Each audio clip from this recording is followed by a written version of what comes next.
કોઈ સિસ્ટમ જેવું જ નથી. સિસ્ટમ પાર દેંગે. આ મોનથાળની પ્રસાદીના ડબ્બામાં તમે લસણની ચટણી રાખો.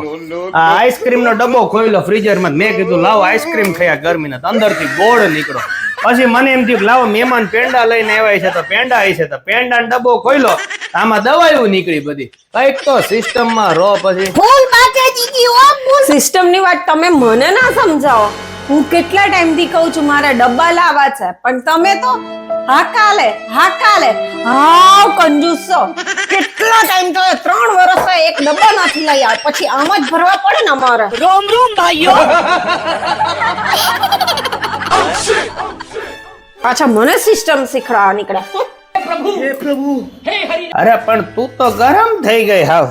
મારું બેટું એસી ચાલુ થઈ પરસેવો વળી ગયો. ના ના તમ તાર મામજો, બીજા 3 આઈસ્ક્રીમના ડબ્બા પડ્યા, એમાં ગોળ ખાંડ ને બધું મૂકી દેજે.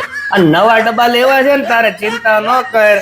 આ વેકેશન પતવા દે, આવતા મહિને 3 ડબ્બા લઈ દઈશ. હો પ્લાસ્ટિક ના લેવા છે કે સ્ટીલ ના લેવા છે? अरे भीख मंगिया ઘરવાળો તો હાવ કંજૂસ મળ્યો. क्या देख रहा है? बोलो भैरू जी महाराज की जय हो।